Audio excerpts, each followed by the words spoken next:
बिस्मिल्लाहिर्रहमानिर्रहीम। अस्सलाम वालेकुम नाज़रीन, मैं ਤੁਹਾਡਾ ਮੇਜ਼ਬਾਨ ਜ਼ਫਰ ਇਕਬਾਲ ਨਦੀਮ ਤੇ ਤੁਸੀਂ ਵੇਖ ਰਹੇ ਜੇ ਰੋਸ਼ਨ ਪੁਆਇੰਟ। ਅੱਜ ਜਿਸ ਹਸਤੀ ਨਾਲ ਮੈਂ ਤੁਹਾਡਾ ਤਾਰਫ ਕਰਾਉਣਾ ਹੈ, ਜਿਨ੍ਹਾਂ ਨਾਲ ਮੁਲਾਕਾਤ ਕਰਾਣੀ, ਉਹ ਨੇ ਜਨਾਬ ਬੂਟਾ ਮੁਹੱਬਤ ਆਲਾ ਦੇ ਉਭਰਦੇ ਹੋਏ ਨੌਜਵਾਨ ਕ੍ਰਿਕਟਰ ਅਹਿਮਦ ਅਲੀ ਹਸਰਤ। ਆਓ ਮਿਲਨੇ ਆ ਅਹਿਮਦ ਸਾਹਿਬ ਨਾਲ। अस्सलाम वालेकुम। वालेकुम सलाम। अहमद साहब की हाल है? अल्हम्दुलिल्लाह, अल्लाह का शुक्र है सर। तुसीं सुनाओ, तबीयत से ठीक है? अलहमदुलिल्लाह। अहमद साहब बड़े एजाज़ की गल है कि तुसीं बूटा मुहब्बत आला ਨੂੰ रिप्रजेंट ਕਰਦੇ ਹੋ ਇਲਾਕੇ ਦੇ ਵਿੱਚ। ਤੇ ਮੈਂ ਤੁਹਾਡੇ ਕੋਲੋਂ ਪੁੱਛਾਂਗਾ ਕਿ ਤੁਸੀਂ ਕ੍ਰਿਕਟ ਦਾ ਤੁਹਾਡੇ ਸ਼ੌਕ ਕਿਵੇਂ ਪੈਦਾ ਹੋਇਆ ਤੇ ਕਦੋਂ ਤੋਂ ਸਟਾਰਟ ਕੀਤੀ? जी अल्हम्दुलिल्लाह सर, ਪਿੰਡ ਦੇ ਜਿਹੜੇ ਵੱਡੇ ਹੈਗੇ ਸਨ ਉਹ ਖੇਲਦੇ ਸਨ ਅਤੇ ਉਹਨਾਂ ਨੂੰ ਵੇਖ ਵੇਖ ਕੇ ਸਾਨੂੰ ਵੀ ਸ਼ੌਕ ਪਿਆ ਹੈਗਾ। ਔਰ ਉਹ ਸਭ ਤੋਂ ਜਿਹੜਾ ਜਦੋਂ ਕ੍ਰਿਕਟ ਖੇਲਣੀ ਸ਼ੁਰੂ ਕੀਤੀ ਅਤੇ ਪਾਕਿਸਤਾਨ ਇੰਡੀਆ ਦਾ ਮੈਚ ਸੀ, ਇਜਾਜ਼ ਅਹਿਮਦ ਔਰ ਇੰਜ਼ਮਾਮ ਉਲ ਹਕ ਬੈਟਿੰਗ ਕਰ ਰਹੇ ਹੈਗੇ ਸਨ। ਬਸ ਉੱਥੋਂ ਸ਼ੌਕ ਇਹੋ ਜਿਹਾ ਪਿਆ, ਇੰਨਾ ਕੁ ਕ੍ਰਿਕਟ ਦਾ ਬੁਖਾਰ ਚੜ੍ਹਿਆ ਕਿ ਜੋ ਅੱਜ ਤੱਕ ਉਤਰ ਹੀ ਨਹੀਂ ਰਿਹਾ। ਅਹਿਮਦ ਸਾਹਿਬ, ਜਿੱਥੋਂ ਤੱਕ ਮੈਨੂੰ ਯਾਦ ਪੈਂਦਾ, ਮੇਰੇ ਦੌਰ ਵਿੱਚ ਜਿਸ ਵੇਲੇ ਮੈਂ ਬੂਟਾ ਮੁਹੱਬਤ ਆਪਣੀ ਜਵਾਨੀ ਦੇ ਦਿਨ ਗੁਜ਼ਾਰ ਰਿਹਾ ਸਾਂ ਅਤੇ ਹਾਜੀ ਅਬਦੁਲ ਗਫੂਰ ਸਾਹਿਬ ਸਨ, ਉਹ ਕ੍ਰਿਕਟ ਖੇਡਦੇ ਸਨ ਅਤੇ ਮੇਰੇ ਖਿਆਲ ਵਿੱਚ ਤਾਂ ਤੁਹਾਡੇ ਉਸਤਾਦ ਉਹ ਹੋਣੇ ਚਾਹੀਦੇ ਨੇ। ਜੀ ਬਿਲਕੁਲ, ਉਹਨਾਂ ਨੂੰ ਮੈਂ ਖੇਲਦਿਆਂ ਵੇਖਿਆ ਹੈਗਾ ਹੈ। ਆਖਰੀ ਟੂਰਨਾਮੈਂਟ ਉਹਨਾਂ ਦਾ ਹੋਇਆ ਸੀ, ਉਹਨਾਂ ਨੇ ਆਦੀ ਜ਼ਮੀਨ ਦੇ ਵਿੱਚ ਹੀ ਕਰਵਾਇਆ।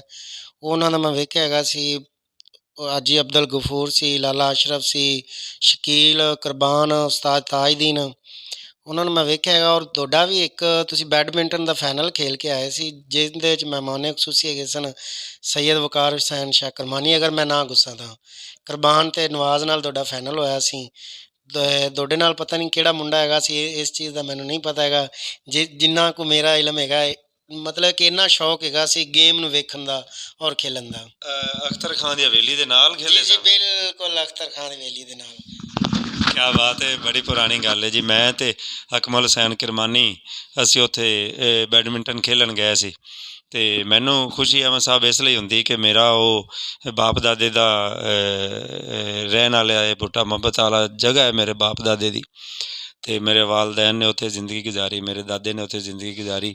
ਨਾਜ਼ਰੀਨ, ਮੈਂ ਦੱਸਦਾ ਜਾਵਾਂ ਕਿ ਮੁਹੰਮਦ ਸਦਰਾ ਉੱਥੇ ਆਪਣੀ ਜ਼ਿੰਦਗੀ ਗੁਜ਼ਾਰ ਚੁੱਕਿਆ ਹੈ ਅਤੇ ਉਹ ਮੇਰੇ ਤਾਇਆ ਜੀ ਸਨ ਅਤੇ ਹੁਣ ਉਹਨਾਂ ਦੇ ਖਾਨਦਾਨ ਉੱਥੇ ਸਾਡੀ ਜ਼ਮੀਨ ਰਕਬਾ ਉੱਥੇ, ਮੈਂ ਤਾਂ ਆਪਣੀ ਉੱਥੋਂ ਚੇਂਜ ਕਰਕੇ ਇੱਧਰ ਆ ਚੁੱਕਿਆ, ਲੇਕਿਨ ਸਾਡਾ ਖਾਨਦਾਨ ਉੱਥੇ। ਅਤੇ ਦੂਸਰਾ ਵੱਡਾ ਐਜ਼ਾਜ਼ ਮੈਂ ਦੱਸਣਾ ਜ਼ਰੂਰ ਚਾਹਾਂਗਾ ਕਿ ਹਸਰਤ ਸਾਹਿਬ ਨੂੰ ਪਹਿਲੇ ਵੀ ਮੈਂ ਗੱਲ ਕਰਦਾ ਰਹਿੰਦਾ ਅਤੇ ਅੱਜ ਤੁਹਾਡੇ ਸਾਹਮਣੇ ਵੀ ਪੇਸ਼ ਕਰ ਦੇਣਾ ਕਿ ਮੇਰੇ ਵਾਲਦ ਸਾਹਿਬ ਸੰਨ 2000 'ਚ ਇਸ ਦੁਨੀਆ ਤੋਂ ਗਏ ਅਤੇ ਜਦੋਂ ਆਖਰੀ ਦਫਾ ਬੂਟਾ ਮੁਹੱਬਤ ਆਲਾ ਗਏ ਅਤੇ ਹਸਰਤ ਸਾਹਿਬ ਦੀ ਹਵੇਲੀ 'ਚ ਹੀ ਉਹ ਰਹੇ ਸਨ ਅਤੇ ਉੱਧਰ ਹੀ ਮੇਜ਼ਬਾਨੀ ਕੀਤੀ ਇਹਨਾਂ। ਅਤੇ ਇਸ ਲਈ ਸਾਡਾ ਖਾਨਦਾਨੀ ਰਿਸ਼ਤਾ ਸਾਡਾ ਦਾਦੇ ਪੜਦਾਦੇ ਤੋਂ ਉਹ ਹਸਰਤ ਸਾਹਿਬ ਦੇ ਖਾਨਦਾਨ ਦੇ ਨਾਲ ਇਵੇਂ ਹੀ ਹੈ ਜਿਵੇਂ ਇੱਕ ਘਰ ਹੁੰਦਾ ਹੈ, ਅਤੇ ਇਹ ਇਜਾਜ਼ ਹੈ ਅਸੀਂ ਉਹਨੂੰ ਕਾਇਮ ਰੱਖਣਾ ਹੈ। ਅਤੇ ਹਸਰਤ ਸਾਹਿਬ ਹੁਣ ਆਉਣੇ ਇਸ ਤਰਫ ਕਿ ਤੁਸੀਂ ਕ੍ਰਿਕਟ ਵਿੱਚ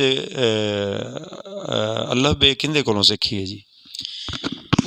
ਇਹ ਸਰ ਦੂਸਰਾ ਸਕੂਲ ਦੇ ਵਿੱਚ ਮੁੰਡੇ ਮੇਰੇ ਨਾਲ ਪੜ੍ਹਦੇ ਹੈਗੇ ਸਨ, ਸਕੂਲ ਤੋਂ ਹੀ ਕ੍ਰਿਕਟ ਹਮੇਸ਼ਾ ਤੋਂ ਕੋਈ ਵੀ ਸ਼ੁਰੂ ਕਰਦੇ ਹੈਗੇ ਨੇ ਅਤੇ ਸਕੂਲ ਦੇ ਮੁੰਡੇ ਹੈਗੇ ਸਨ। ਉਸ ਤੋਂ ਬਾਅਦ ਜਿਹੜੇ ਮੇਰੇ ਮਹੱਲੇ ਦੇ ਹੈਗੇ ਸਨ, ਅਸਲ ਮੇਰੇ ਮਹੱਲੇ ਦੇ ਮੁੰਡਿਆਂ ਨੂੰ ਮੈਂ ਹਾਲੇ ਤੀਕਰ ਆਣ ਕੇ ਸਕੂਲੋਂ ਬਸਤਾ ਰੱਖਦਾ ਨਹੀਂ ਸਾਂ, ਉਹਨਾਂ ਦੇ ਕੋਲ ਬੈਟ ਹੁੰਦੇ ਸਨ ਅਤੇ ਮੈਂ ਉਸੇ ਟਾਈਮ ਗਰਾਊਂਡ ਦੇ ਵਿੱਚ ਪਹੁੰਚ ਜਾਂਦਾ ਸਾਂ। ਲੇਕਿਨ ਸਰ ਜੋ ਉਹ ਕ੍ਰਿਕਟ ਖੇਲੀ ਹੈ ਉਸ ਤੋਂ ਬਾਅਦ ਨਹੀਂ ਲੱਭੀ ਹੈਗੀ, ਤਰਸ ਗਏ ਉਸ ਕ੍ਰਿਕਟ ਨੂੰ।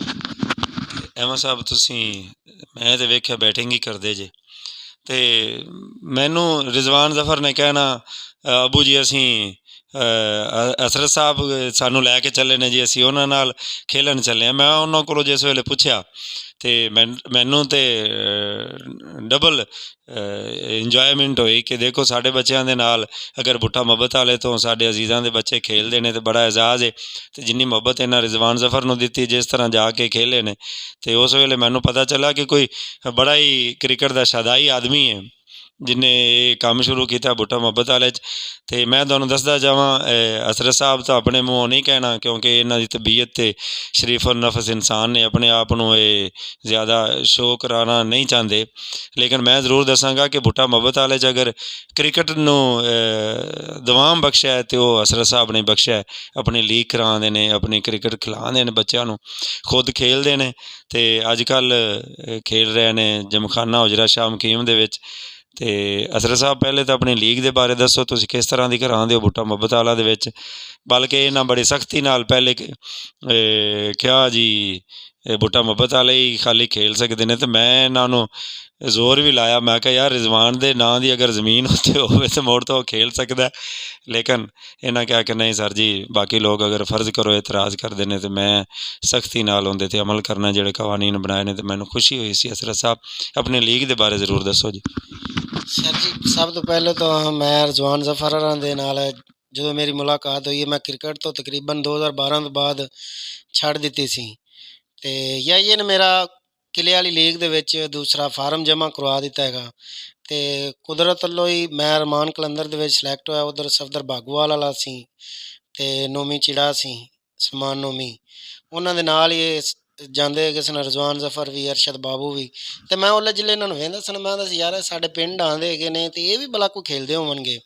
ਲੇਕਿਨ ਜਦੋਂ ਮੈਂ ਇਹਨਾਂ ਦੀ ਗੇਮ ਫਿਰ ਵੇਖੀ ਤਾਂ ਮੈਂ ਕਿਹਾ ਯਾਰ ਨਾ, ਦੂਸਰਾ ਕੋਈ ਪਿੰਡ ਨੂੰ ਨੀਅਤ ਨਹੀਂ ਦਿੱਤੀ ਜਾਂਦੀ ਹੈਗੀ। ਜਦੋਂ ਵੀ ਕ੍ਰਿਕਟ ਜਿਹੜੀ ਉਹ ਬੰਦਾ ਜਿੰਨੀ ਖੇਲਦਾ ਹੈਗਾ ਉਹ ਓਨਾ ਹੀ ਉਹ ਅੱਛਾ ਖੇਲ ਸਕਦਾ। ਲੇਕਿਨ ਇਹਨਾਂ ਨੂੰ ਜਦੋਂ ਮੈਂ ਖੇਲਦਿਆਂ ਵੇਖਿਆ, ਅਲਹਮਦੁਲਿਲਾ ਮੇਰੇ ਖਿਆਲ ਦੇ ਵਿੱਚ ਇਸ ਟਾਈਮ ਜਿਹੜੇ ਬਾਗੋਵਾਲ ਦੇ 3 ਤੋਂ 4 ਲੜਕੇ ਨੇ ਉਹ ਆਪਣੇ ਇਸ ਇਲਾਕੇ ਦੇ ਵਿੱਚੋਂ ਸਭ ਤੋਂ ਬੈਸਟ ਨੇ।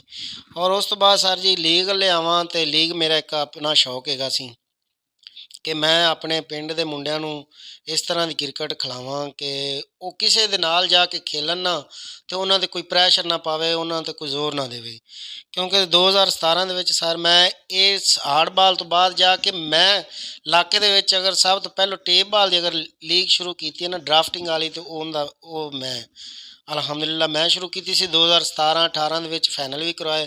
ਉਸ ਤੋਂ ਬਾਅਦ ਇੱਕ ਲੀਗ ਕਰਵਾਈ, ਉਹਨਾਂ ਦੇ ਵਿੱਚ ਅਰਸ਼ਦ ਬਾਬੂ ਸਾਰਿਆਂ ਨੂੰ ਮਿਲਿਆ, ਖਿਲਾਇਆ ਗਿਆ ਸੀ। ਲੇਕਿਨ ਉਸ ਤੋਂ ਬਾਅਦ ਮੈਂ ਇਹ ਵੇਖਿਆ ਕਿ ਮੇਰੇ ਪਿੰਡ ਦੇ ਲੜਕਿਆਂ ਨੂੰ ਨਾ ਮੌਕਾ ਨਹੀਂ ਮਿਲ ਰਿਹਾ ਸੀ। ਸਹੀ ਮੈਂ ਸਮਝਿਆ ਕਿ ਮੇਰੇ ਪਿੰਡ ਦੇ ਲੜਕੇ ਨੇ ਜਿਹੜੇ, ਉਹਨਾਂ ਨੂੰ ਸਭ ਤੋਂ ਪਹਿਲਾਂ ਤਰਜੀਹ ਦੇਣੀ ਚਾਹੀਦੀ ਹੈਗੀ। ਅਗਰ ਉਹਨਾਂ ਫੀਲਡਿੰਗ ਹੀ ਕਰਨੀ ਹੈਗੀ ਹੈ ਤਾਂ ਫਿਰ ਉਹਨੂੰ ਕੋਈ ਫਾਇਦਾ ਨਹੀਂ। ਹੁਣ ਇਸ ਵਜ੍ਹਾ ਤੋਂ ਅਲਹਮਦੁਲਿਲਾ 2 ਸਾਲ ਹੋ ਗਏ ਨੇ ਲਗਾਤਾਰ ਰੋਜ਼ਿਆਂ ਵਾਲੀ ਈਦ 'ਤੇ ਵੀ, ਕੁਰਬਾਨੀ ਵਾਲੀ ਈਦ 'ਤੇ ਵੀ, 2 ਇਹਨਾਂ ਨੂੰ ਫ੍ਰੀ ਹੈਂਡ 4 ਟੀਮਾਂ ਹੁੰਦੀਆਂ ਨੇ, ਸਿਰਫ ਇਹਨਾਂ ਸ਼ਰਟਾਂ ਬਣਵਾਉਣੀਆਂ ਹੁੰਦੀਆਂ ਨੇ, ਬਾਕੀ ਨਾਮ ਜੋ ਵੀ ਹੈ ਉਹ ਮੈਂ ਅਲਹਮਦੁਲਿਲਾ ਦੇ ਕੋਲੋਂ ਪੇ ਕਰਨਾ ਹੈਗਾ। ਸਿਰਫ ਇਹਨਾਂ ਨੂੰ ਇਹ ਕਹੇਗਾ ਕਿ ਤੁਸੀਂ ਅੱਛੀ ਕ੍ਰਿਕਟ ਖੇਲੋ। ਕਿਆ ਬਾਤ ਹੈ ਜੀ। ਅਸੀਂ ਦਾਦ ਦਿੰਦੇ ਹਾਂ ਇਸ ਜਜ਼ਬੇ ਨੂੰ, ਅਤੇ ਕ੍ਰਿਕਟ ਦੀ ਪ੍ਰਮੋਸ਼ਨ ਵਾਸਤੇ ਜਿਹੜੇ ਲੋਕ ਵੀ ਮਿਹਨਤ ਕਰਦੇ ਨੇ ਅਸੀਂ ਉਹਨਾਂ ਨਾਲ ਮੁਹੱਬਤ ਕਰਨੇ ਹਾਂ। ਅਤੇ ਮੈਂ ਬਤੌਰ ਸਾਬਕਾ ਕ੍ਰਿਕਟਰ ਅਤੇ ਛੋਟੀ ਮੋਟੀ ਹੁਣ ਵੀ ਖੇਲਣਾ, ਅਤੇ ਇਹਨਾਂ ਦਾ ਬਜ਼ੁਰਗ ਹੋਣ ਦੇ ਨਾਤੇ, ਵੱਡਾ ਹੋਣ ਦੇ ਨਾਤੇ ਜੋ ਮੇਰੀ ਹਿੰਮਤ ਕੋਸ਼ਿਸ਼ ਹੁੰਦੀ ਹੈ ਮੈਂ ਕਰਨਾ। ਅਤੇ ਜਿਸ ਵੇਲੇ ਬੱਚੇ ਖੇਲਦੇ ਨੇ ਉਸ ਵੇਲੇ ਦਿਲ ਨੂੰ ਸਕੂਨ ਮਿਲਦਾ ਹੈ ਕਿ ਦੇਖੋ, ਅਗਰ ਖਿਲਾੜੀ ਮੈਦਾਨ 'ਚ ਜਾਂਦਾ ਹੈ ਅਤੇ ਦੁਨੀਆ ਦੀ ਖੁਰਾਫਾਤ ਤੋਂ ਬਚਦਾ ਹੈ। ਅਤੇ ਅਗਰ ਜਵਾਨ ਆਦਮੀ ਗੇਮਜ਼ ਵੱਲ ਨਹੀਂ ਜਾਂਦਾ, ਅਤੇ ਅੱਜ ਕੱਲ੍ਹ ਦੇ ਇਸ ਤੇਜ਼ੀ ਦੇ ਦੌਰ ਵਿੱਚ ਮੁਆਸ਼ਰੇ ਦੇ ਵਿੱਚ ਉਹ ਬੇਰਾਹ ਰਵੀ ਦਾ ਸ਼ਿਕਾਰ ਹੋ ਜਾਂਦਾ ਹੈ, ਨਸ਼ੇ ਦੀ ਆਦਤਾਂ 'ਚ ਆ ਜਾਂਦਾ ਹੈ, ਜਾਂ ਹੋਰ ਐਸੀਆਂ ਮੋਬਾਇਲਜ਼, ਸੋਸ਼ਲ ਮੀਡੀਆ ਦੇ ਮਾਮਲਾਤ 'ਚ ਇਸ ਤਰ੍ਹਾਂ ਘਿਰ ਜਾਂਦਾ ਹੈ ਕਿ ਜਵਾਨ ਆਪਣੀ ਜਵਾਨੀ ਤੋਂ ਦੂਰ ਹੋ ਜਾਂਦਾ ਹੈ। ਇਸ ਲਈ ਸਾਡਾ ਇੰਟਰਵਿਊ ਕਰਨ ਦਾ ਮਕਸਦ ਵੀ ਇਹ, ਅਤੇ ਹਜ਼ਰਤ ਸਾਹਿਬ ਨੇ ਸਪੈਸ਼ਲੀ ਪਹਿਲੇ ਹਜ਼ਰਤ ਸਾਹਿਬ ਮੇਰੇ ਕਹਿ ਲਓ ਤੁਸੀਂ ਮਹਿਮਾਨ ਨੇ, ਜਿਨ੍ਹਾਂ ਨੇ ਮੈਨੂੰ ਸਪੈਸ਼ਲੀ ਕਿਹਾ ਕਿ ਸਰ ਜੀ ਮੈਂ ਤੁਹਾਡੇ ਚੈਨਲ 'ਤੇ ਇੰਟਰਵਿਊ ਦੇਣਾ, ਅਤੇ ਕਿਸੇ ਹੋਰ ਨੂੰ ਇੰਟਰਵਿਊ ਵਗੈਰਾ ਨਹੀਂ ਦਿੰਦੇ। ਅਤੇ ਇਹਨਾਂ ਦੀ ਸ਼ਰਾਫਤ ਹੈ। ਅਤੇ ਦੂਸਰਾ ਇੱਕ ਪਹਿਲੂ ਹੈ ਕਿ ਬੜੇ ਸਾਹਿਬ ਸਰਵਤ ਨੇ, ਅਤੇ ਹਿੰਮਤ ਰੱਖਣ ਵਾਲੇ, ਖਰਚ ਕਰਨ ਵਾਲੇ ਦੋਸਤ ਨੇ, ਲੇਕਿਨ ਆਪਣੇ ਆਪ ਨੂੰ ਆਪਣੇ ਖਾਨਦਾਨੀ ਰਵਾਇਤ ਦੇ ਐਨ ਮੁਤਾਬਕ ਆਪਣੇ ਆਪ ਨੂੰ ਸ਼ਰਾਫਤ ਦੇ ਲਬਾਦੇ 'ਚ ਰੱਖਿਆ ਅਲਹਮਦੁਲਿਲਾ। ਔਰ ਬੜੇ ਇਜਾਜ਼ ਦੀ ਗੱਲ ਹੈ। ਇੱਕ ਹੋਰ ਚੀਜ਼ ਹੈ, ਮੈਂ ਸਿਫਾਰਿਸ਼ ਕਰਾਂਗਾ, ਇਹਨਾਂ ਨੂੰ ਰਿਕੁਐਸਟ ਕਰਾਂਗਾ ਕਿ ਇਹਨਾਂ ਨੂੰ ਨਬੀ ਪਾਕ ਸੱਲੱਲਾਹੁ ਅਲੈਹਿ ਵਸੱਲਮ ਨਾਲ ਬੜੀ ਮੁਹੱਬਤ, ਬੜਾ ਪਿਆਰ ਹੈ। ਅਤੇ ਮੈਂ ਇਹਨਾਂ ਦੀਆਂ ਨਾਤਾਂ ਸੁਣ ਰੱਖੀਆਂ ਨੇ, ਅਤੇ ਮੈਂ ਕਹਾਂਗਾ ਕਮ ਅਜ਼ ਕਮ 1 ਜਾਂ 2 ਸ਼ੇਰ ਆਪਣੇ ਅੰਦਾਜ਼ ਵਿੱਚ ਜ਼ਰੂਰ ਸਾਨੂੰ ਸੁਣਾਵਾਂ। اعوذ باللہ من الشیطان الرجیم، بسم اللہ الرحمن الرحیم۔ حضور میری تو ساری بہار آپ سے ہے، حضور میری تو ساری بہار آپ سے ہے، میں بے قرار،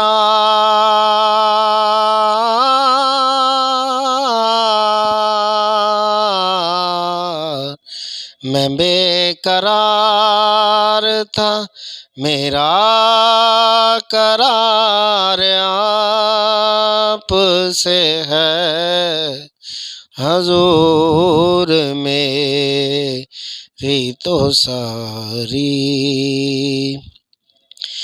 میری تو ہستی بھی کیا ہے، میرے غریب نواز، میری تو ہستی بھی کیا ہے،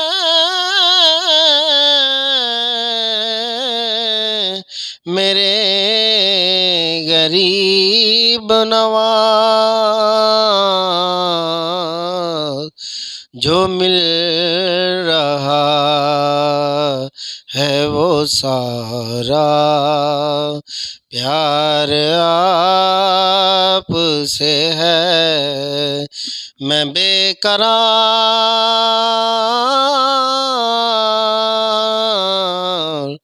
میں بے قرار تھا، میرا قرار آپ سے ہے، حضور میں۔ ماشاء اللہ، یہ ہے جی وہ چیز جس سے سارے کھلاڑی بلکہ علاقے کے لوگ اس چیز سے واقف نہیں ہیں، لیکن مجھے ان کی اس خفیہ صلاحیت کا اندازہ ہے، میں نے سن رکھی ہے ان کی نعت خوانی، تو یہ تو بڑے فخر کی بات ہے، بندہ جوان بھی ہو، طاقت بھی رکھتا ہو، پیسہ بھی وافر ہو، اور پھر عشق نبی ہو تو اس کے تو رنگ ہی نرالے ہیں، یہی ہیں وہ لوگ، یہی ہیں وہ جوان، یہ وہ شاہین ہیں جن کا درس علامہ اقبال رحمۃ اللہ علیہ نے دیا کہ جوان ہمیشہ خوددار اور نبی پاک صلی اللہ علیہ وسلم سے محبت کرنے والا اور شرافت کا منبع ہو۔ تو مجھے شعر یاد آ رہا ہے کہ محبت مجھے ان جوانوں سے ہے، ستاروں پہ جو ڈالتے ہیں کمند، یہ وہ جوان ہیں۔ آپ سے مل کر بڑی خوشی ہوئی، آپ کا یہ پہلو بطور کھلاڑی دوستوں کے سامنے لے کے آئے، میری دعا ہے کہ اللہ تعالیٰ آپ کو زندگی میں اسی طرح کامیاب و کامران رکھے، آپ کے خاندان کو اپنی رحمتوں کے سائے میں رکھے، کیونکہ آپ جیسے جوان ہی یہ قابل تقلید ہیں جوانوں کے لیے، تو نوجوانوں سے بھی یہ پیغام ہے میرا اور حضرت صاحب کا کہ اپنی جوانی کو سنبھال کے رکھیں، اپنی طاقت کو صحیح جگہ پہ استعمال کریں، میدان میں جاتے ہیں، دین کی طرف جاتے ہیں، علم کی طرف جاتے ہیں، تو اپنی منزل پر پہنچنے کی کوشش کریں۔ بہت شکریہ علی احمد صاحب۔ ناظرین، آپ نے علی احمد حضرت صاحب کا انٹرویو سنا، آپ کو ظاہر بات ہے یہ ضرور پسند آیا ہوگا، آپ روشن پوائنٹ کو لائک کریں، سبسکرائب کریں تاکہ آپ کو آئندہ اچھی اچھی ویڈیوز ملتی رہیں۔ آنے والی ویڈیو تک میری طرف سے اللہ حافظ، لیکن علی احمد حضرت صاحب اپنا پیغام دینا چاہتے ہیں۔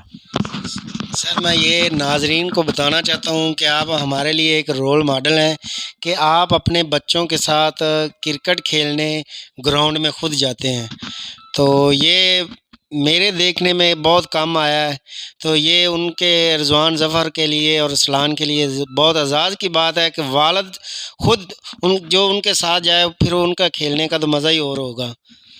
حضرت صاحب آپ نے بات چھیڑ دی. تو ناظرین مسئلہ یہ ہے کہ جوان جو ہوتا ہے نا اس نے اپنی جوانی اپنی طاقت کو کہیں نہ کہیں استعمال کرنا ہوتا ہے. اگر والدین اپنے بچوں کو ساتھ لے کے انگلی پکڑ کے لے کے جائیں گے تو بچے بے راہ روی کا شکار نہیں ہوتے. تو وہ پھر معاشرے کے لیے ایک رول ماڈل بن جاتے ہیں. تو میری کوشش بھی یہی ہے اور اس کوشش کو ساتھ لے کے پھرتا ہوں. خالی اپنے بچوں کو لے کے نہیں پھرتا, اپنے شاگردوں کو, اپنے کرکٹ کھیلنے والوں کو جنہوں نے مجھے دیکھا ہے, جو میری ٹیم میں کھیلتے رہے ہیں, جو اب میرے ساتھ کھیلتے ہیں. تو مجھے تو حضرت بھائی بچوں سے پیار ہے, کھیلنے والوں سے پیار ہے, پڑھنے والوں کے سے پیار ہے, کیونکہ میرا یہ شعبہ ہے اور اسی لیے یہ میری کوشش ہے. آپ کی محبت کا شکریہ. یہ سفر انشاءاللہ زندگی بھر چلتا رہے گا اور حضرت صاحب جیسے جوان آپ سے ملتے رہیں گے. آنے والی ویڈیو تک اللہ حافظ.